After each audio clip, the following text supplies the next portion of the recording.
اٹھوا لیا، جلوا لیا مراد۔ اللہ نے اس کے جسم کو اکٹھا کر کے پوچھا، بندے تو نے ایسا کیوں کیا؟ بولا، میرے رب مجھے تیرا خوف تھا اور اپنے گناہوں پر پشیمانی، تو اسے اللہ تعالیٰ نے جنت میں داخل فرما دیا۔ یہ واقعہ صحیح حدیث میں آیا۔ اللہ تعالیٰ نے فرمایا، جو اپنے رب کی عظمت سے ڈرا اور اپنے آپ کو خواہشات سے بچایا تو اس کا ٹھکانہ جنت ہے۔ اللہ نے ایک مباحث لیکن مصرف یعنی گناہ گار آدمی کا حساب لیا، اس کے پاس کوئی نیکی نہ پائی، البتہ وہ دنیا میں تجارت کرتا تھا، محتاجوں کو معاف کر دیتا تھا، تو اللہ تعالیٰ نے فرمایا، تجھ سے زیادہ کرم تو ہمارے لیے زیبا ہے، فرمایا اس کو معاف کر دو۔ چنانچہ اسے بھی جنت میں داخل کر دیا گیا۔ اس سے تو مجھے امید ہے کیا کہ وہ روز جزا میرے گناہ معاف کر دے گا۔ حضرت ابراہیم کا یہ جملہ تھا۔ رب کی رحمت سے مایوس نہ ہو اس سے اے ہمت مردانہ۔ امام مسلم نے روایت کیا کہ رسول اللہ صلی اللہ علیہ وسلم نے لوگوں کو نماز پڑھائی تو ایک آدمی کھڑا ہوا اور اس نے کہا، اللہ کے رسول، میں نے گناہ کر لیا ہے، اس لیے مجھ پر حد فرمائیے۔ آپ نے فرمایا، کیا تم نے ہمارے ساتھ نماز پڑھی ہے؟ اس نے کہا، جی ہاں۔ فرمایا، تب جاؤ، اللہ نے تجھے معاف کر دیا۔ جو کہ برائی کرے گا یا اپنے اوپر ظلم کرے گا، پھر اللہ سے استغفار کرے گا، وہ اللہ کو غفور الرحیم پائے گا۔ ایک لطف خفی بندے کو اوپر نیچے دائیں بائیں اور آگے پیچھے ہر طرف سے گھیرے ہوئے ہے۔ یہ لطف خفی اللہ رب العالمین کا ہے۔ اس نے محمد صلی اللہ علیہ وسلم کو غار میں محفوظ رکھا، اہل کہف کو غار میں میٹھی نیند سلا دیا، ان تینوں کو رہائی دی جو غار کے منہ کے اندر بند ہو گئے تھے۔ ابراہیم علیہ السلام کو آگ سے نجات دی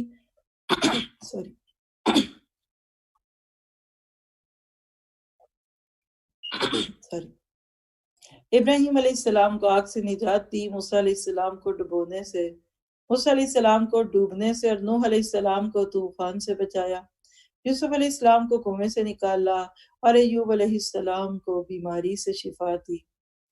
شاعر نے کہا کہ طور پر جس نے موسیٰ کو اونچا کیا، نار نمرود کو جس نے ٹھنڈا کیا، وہ کون ہے؟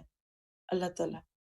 چند لمحے سوچیے، ایک چھوٹا سا پاز لیجئے، وقفہ لیجئے اور سوچئے کہ میں کہاں کھڑی ہوں۔ تو یہ لمحے زندگی میں بار بار نہیں آیا کرتے، کون سے؟ جس میں بندے کی ملاقات رب سے ہوتی ہے۔ تو کیا دیکھا کہ اللہ کے پسندیدہ لوگ کون ہوتے ہیں؟ کبھی ایمان والے، دشمنوں کو چیلنج دینے والے، صبر و استقلال پر جمنے والے اور اللہ تعالیٰ پر توکل کرنے والے۔ مومن کے لیے فخر و مسرت کا باعث کون سی چیزیں ہیں؟ پہلی بات ہے کہ اس کے اوپر اللہ کا لطف اور کرم ہو، پھر اللہ تعالیٰ کی بے پایہ رحمتیں اس پہ ہوں، اور اللہ تعالیٰ کا عفو درگزر اس کے ساتھ ہو۔ زندگی کی بے بہا نعمتیں ہیں یہ، جس کو مل گئی وہ خوش ہو۔ اسی طرح اللہ تعالیٰ کا لطف انبیاء کرام اور صالحین پر کیسے ہوا؟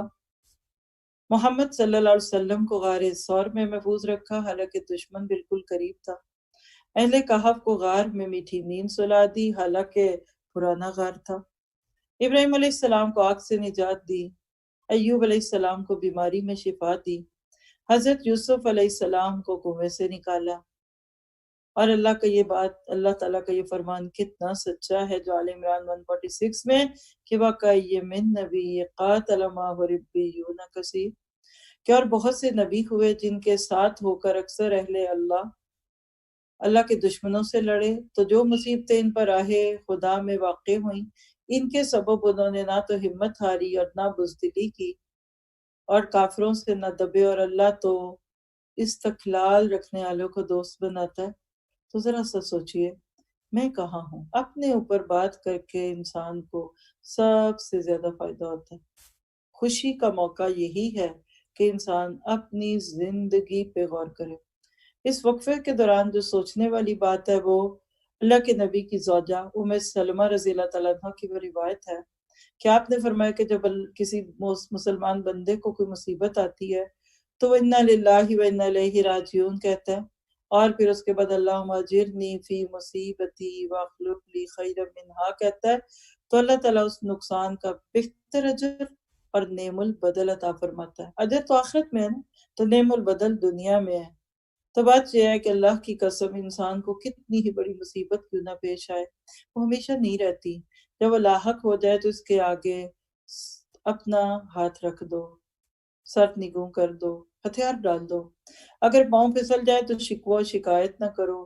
کتنے ہی شرفا مصائب میں گرفتار ہوئے جنہیں انہوں نے برداشت کیا، چنانچہ وہ مصیبتیں مان پڑ گئیں اور درگزر کر گئے، یعنی وہ گزر گئیں۔ اور گردش زمانہ مجھے ترنے والا سمجھ رہی تھی، لیکن اس نے میری استقامت دیکھی تو وہ بھی کمزور پڑ گئی۔ اور شاید نے کہا کہ کوئی حادثہ ہوتا ہے تو میرا سینہ تنگ نہیں ہو جاتا، رنج و فکر میں میرا امتحان ہوتا ہے، کسی دن شروع میں غم ہوتا ہے اور آخر میں مسرت اور شادمانی ہوتی ہے، یعنی دن کے آغاز میں کوئی بیڈ نیوز آ گئی، کوئی نقصان ہو گیا، لیکن سونے سے پہلے بہت بڑی خبر اچھی مل گئی، خوشی مل گئی۔ تو کریں کیا، کوئی مصیبت پڑے تو دل شکستہ نہ ہو۔ کہتے ہیں کہ میں دل شکستہ نہیں ہوتا کہ اس کے خاتمے یا اسے چھٹکارے کا وقت قریب آ چکا ہوتا ہے۔ تو بات یہی ہے آپ کے میرے لیے، اللہ سے یہ دعا کیجئے مصیبتوں کے آنے پہ انا للہ کے بعد اللہم اجرنی فی مصیبتی واخلف لی خیرا منہا پڑھیں، اجر پائیں اور نعم البدل بھی پائیں۔ اور یہ صحیح مسلم کی روایت ہے 2127۔ اور یاد رکھیے کہ مصیبت ہمیشہ نہیں رہتی، شکوہ شکایت نہ کیجیے، صبر اور برداشت سے مشکلیں مان پڑ جاتی ہیں اور استقامت سے گردش زمانہ بھی کمزور پڑتی ہے۔ اللہ تعالیٰ ہمیں اس کی توفیق دے۔ آج آپ کے ہمارے نصیب میں اتنا ہی ہے۔ دو راستے تھے میرے پاس، ایک تو یہ تھا کہ آج شروع میں کچھ وجوہات تھی، ہمارے گناہ تھے تو رابطہ نہیں ہو پا رہا تھا، تو کچھ وقت ہمارا کٹ گیا۔ پہلے میں نے سوچا کہ میں آپ کے جو شیئرنگ ٹائم ہے اس میں سے 15 منٹ لے لوں، لیکن پھر میں نے سوچا کہ نہیں، آپ کے حصے سے کم کیوں ہو، تو آپ لوگ شیئرنگ کیجئے، اپنی اپنی بات کیجئے۔ ہمارے نصیب میں یہ تھا، ہم اس پہ بہت راضی ہیں کہ کسی دن اللہ تعالیٰ زیادہ بھی بڑھا دے گا۔ السلام علیکم ورحمۃ اللہ وبرکاتہ۔ آپ لوگ مائک ہولڈ کیجئے۔ وعلیکم السلام ورحمۃ اللہ وبرکاتہ۔ جزاک اللہ خیرا کثیرا استاذہ جی، الحمدللہ الحمدللہ۔ It was such what do I say, it's awesome ماشاءاللہ۔ Like sometimes ایسا ہوتا ہے کہ ہم اس کیفیت میں ہوتے ہیں اور سمجھ نہیں آتا، and I'm pretty sure کہ ہم جو سننے والے ہیں وہ سب بھی ایسا ہی فیل کر رہے ہوتے ہوں گے کسی نہ کسی جگہ، اور کوئی نہ کوئی چیز ضرور ان کو ان کے غموں کا مداوع بنتی ہوگی، یا کوئی تکلیف یا کوئی ایسی بے چینی یا کوئی ایسا غم ہوتا ہوگا کہ جس سے ان کو نجات ملے گی انشاءاللہ باذن اللہ تعالی۔ سو سب سے پہلی آج کی تو آیت ہی اتنی خوبصورت تھی کہ الا ان اولیاء اللہ لا خوف علیہم ولا هم یحزنون، کہ اللہ کے اولیاء کو نہ خوف ہوتا ہے نہ وہ غمگین ہوتے ہیں۔ اب یہ اور بات ہے کہ ہم اولیاء کس کو سمجھتے ہیں اور کہاں کہاں مارے مارے پھرتے ہیں، اس کے بجائے اگر خود اولیاء اللہ بننے کی کوشش کریں تو انشاءاللہ تعالی اللہ سبحانہ تعالیٰ نے تو بڑی آسان ترکیب بتائی ہے اللہ کی دوستی کی۔ سو ماشاءاللہ سسٹر نادیہ کا ہینڈ ریز ہے۔ سسٹر نادیہ آپ مائک لیجیے۔ السلام علیکم اساتذہ جی، کیا حال ہے آپ کا؟ اور میں سب کو سلام دیتی ہوں اپنی طرف سے۔ اساتذہ جی آپ کی باتیں بڑی اچھی انالیسس کرتی ہیں اور بڑی ڈیپتھ میں ہیں، بڑی انالیٹیکل تھنکنگ ہے، اور مجھے ایسا لگتا ہے کہ ہماری ایموشنز کو آپ ایک ہیڈنگ کے نیچے دے دیتی ہیں۔ اور جس طرح آپ نے بتایا ہے کہ کوی جو اللہ کے جو پسندیدہ لوگ ہوتے ہیں، بہادر لوگ ہوتے ہیں، کوی مومن ہوتے ہیں، جو چیلنجز لیتے ہیں اور چیلنج دیتے بھی ہیں، بیسیکلی آرام چھوڑ کر محنت کرنے والے لوگ ہوتے ہیں یہ، اینڈ یہ اوائڈ کرتے ہیں بلیم گیم، توحیدی احساس ہوتا ہے ان کے اندر۔ اور یہ آپ نے سورہ واقعہ جو آیت نمبر 44 کا بھی حوالہ دیا تھا، پھر آپ نے یہ بھی بتایا تھا کہ ہمیں اطاعت اللہ اور اطاعت رسول کرنا چاہیے تاکہ ہمیں نفس مطمئنہ ملے، اور فولادی ارادے کے ساتھ اللہ توکل کر کے ہم آگے چلتے جائیں اور کہتے جائیں حسبی اللہ لا الہ الا هو علیہ توکلت وهو رب العرش العظیم۔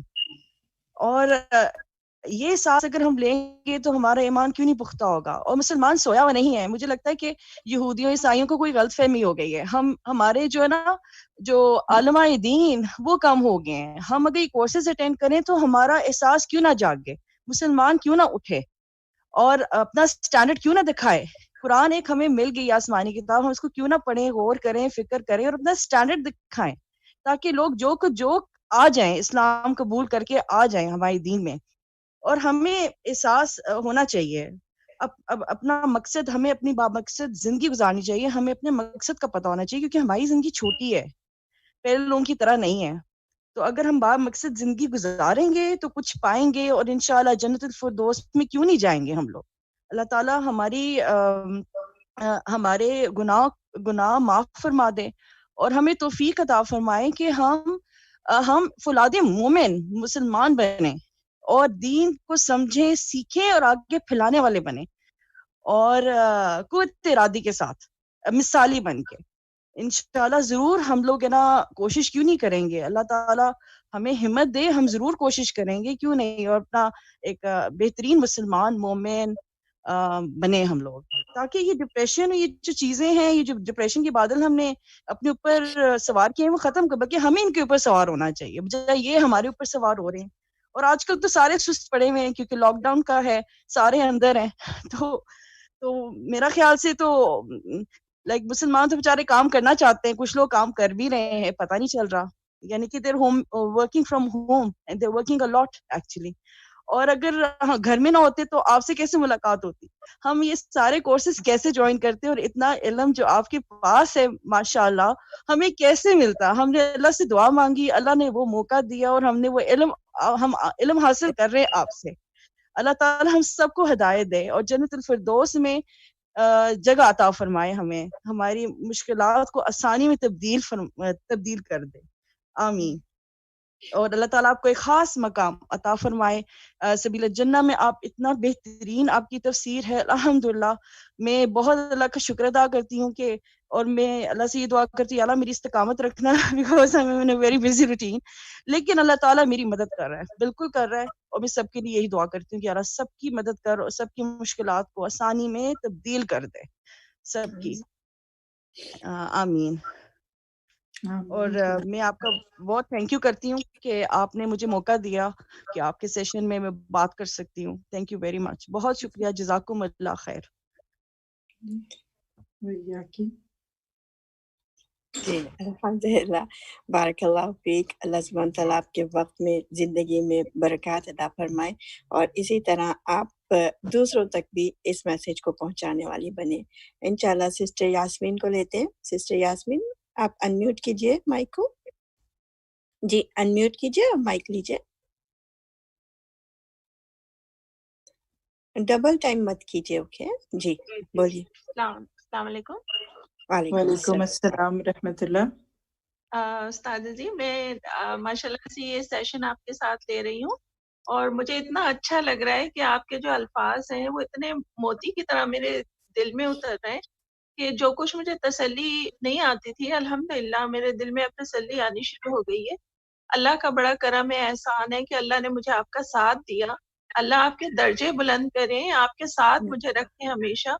میں یہ بات کرنا چاہ رہی ہوں کہ جتنے بھی میں جن غموں سے گزری، جن میں زیادتیوں سے گزری اور جن چیزوں سے میں گزری، تو وہ میرے اندر رہ کے مجھے بہت کمزور کر دیا تھا. یعنی میں اتنی کمزور ہو گئی تھی کہ میں وہ بات جو ہے وہ اپنے اندر ہی بولنا شروع کر دیتی تھی. رات بھر میری اوور تھنکنگ ہوتی تھی.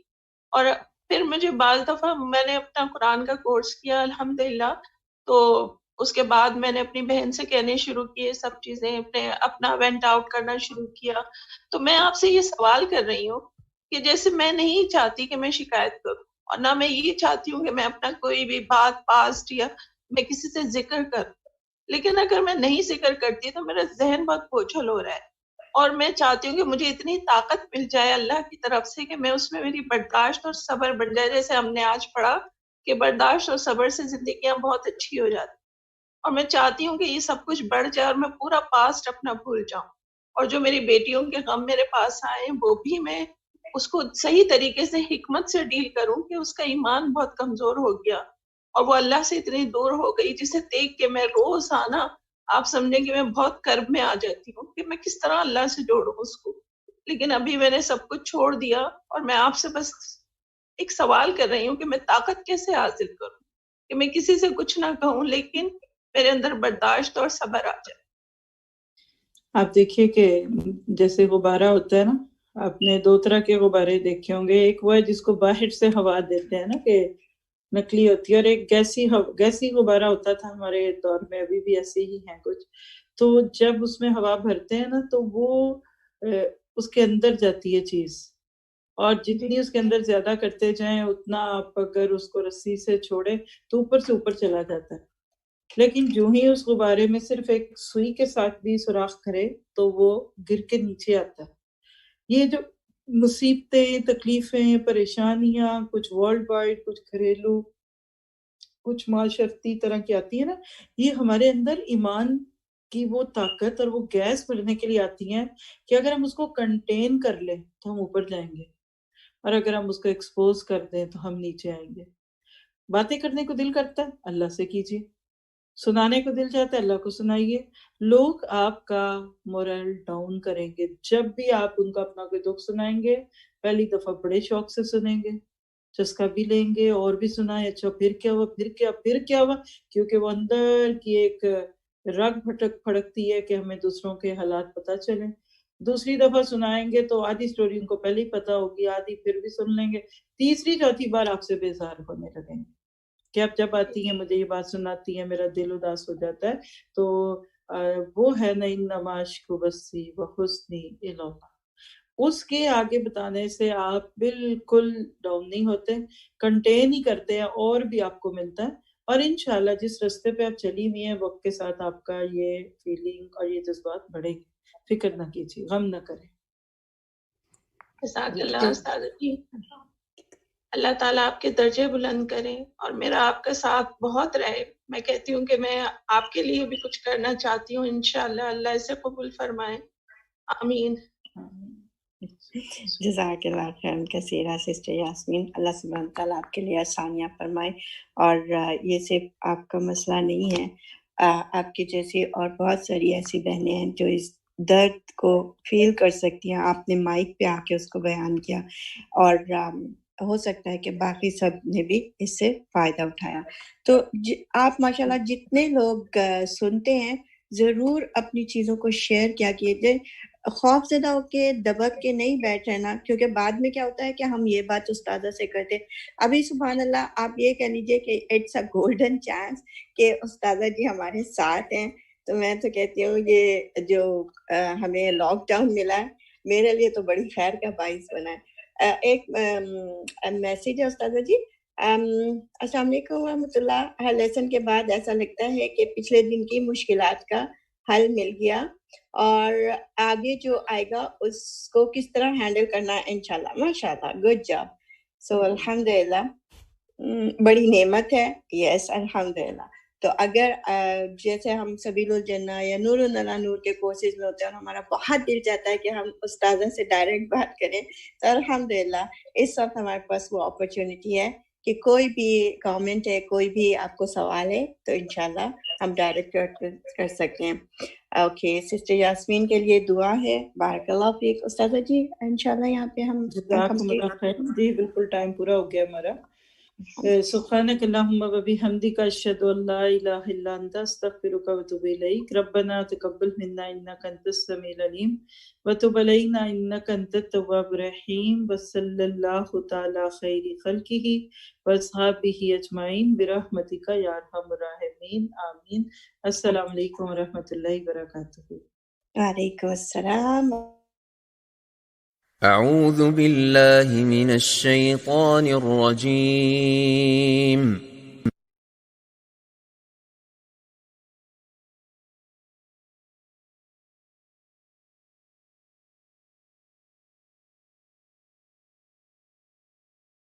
بلى من أسلم وجهه لله وهو محسن فله أجره عند ربه ولا خوف عليهم ولا هم يحزنون.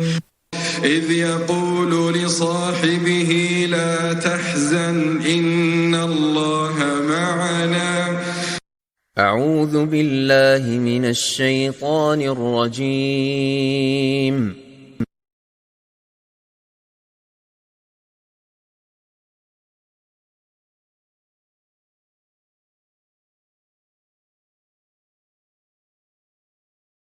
بلى من أسلم وجهه لله وهو محسن فله أجره عند ربه ولا خوف عليهم ولا هم يحزنون إذ يقول لصاحبه لا تحزن إن الله معنا